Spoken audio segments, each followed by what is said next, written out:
Hey, I can't even think what to say. What's different? What am I doing? Hey, welcome to the sweet. I'm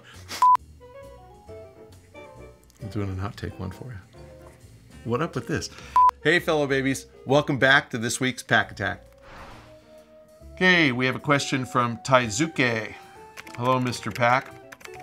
My question is, why does it seem like Japanese games take forever to come out? The Last Guardian, Final Fantasy Versus, and Kingdom Hearts 3 being examples. Keep up the great work. Much love from Puerto Rico. I honeymooned in Puerto Rico. We love Puerto Rico. You know, I think that the answer to each of these is different, but Last Guardian, I think they're just really making a great game and taking forever. I think that, you know, that Sony has had some really long development times for some of the PS3 exclusives. That's a Japanese game. We all know Agent from Rockstar was announced back in 2007 and we're still waiting. I think that Kingdom Hearts, Disney characters, I think that could be a hang-up, that, you know, you've really got to get approval from Disney on how the characters are portrayed. Final Fantasy, Square has never been fast at getting that game out.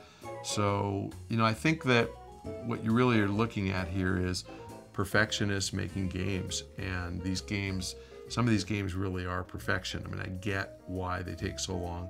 They're making art. I don't think they're really thinking about this as profit. I think they're thinking about it as art. I think most games really do kind of fall into two camps.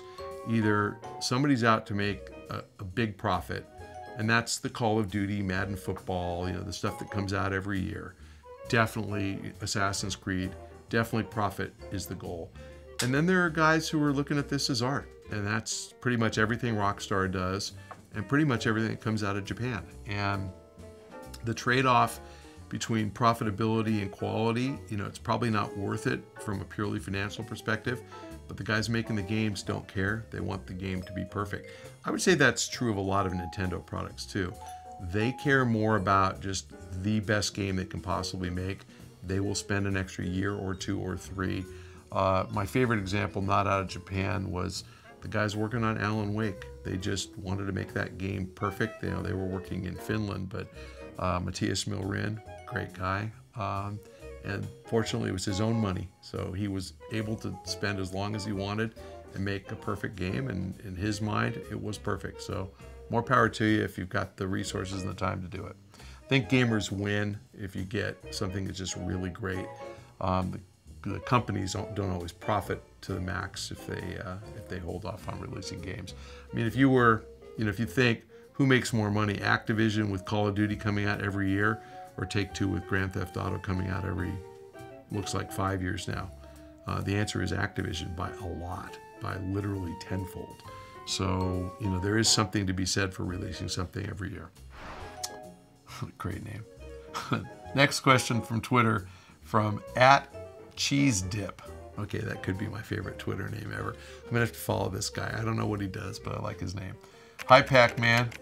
Do you think Sony, Microsoft, or Nintendo will ever leave the console gaming market? If so, which one and why? So you're thinking only one of them, huh? No, I don't think any of them are ever gonna leave. Sony, you know, Sony's committed, and I think Sony does a pretty good job. Nintendo, it's their only business. So Nintendo's only gonna leave the game market if Nintendo ceases to exist. That's probably not happening anytime soon. And Microsoft is using games as a means to an end, and the end is domination of the living room and providing the internet access point in the house.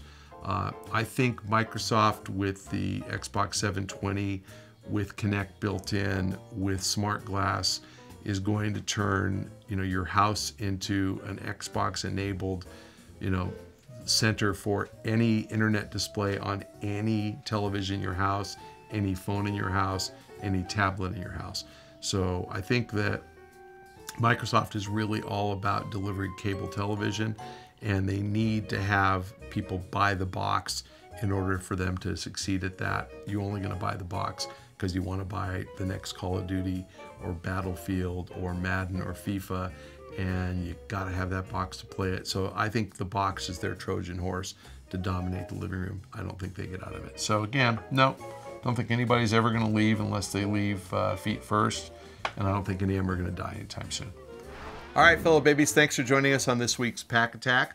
If you have a question, please submit them to the link below. And if you have a question for me on Twitter, I'm at Michael Pachter. You have to follow me on Twitter so I can reply. If you want a question answered on the show, please make sure you copy at Rohan Likes Pants, because Rohan picks all the questions.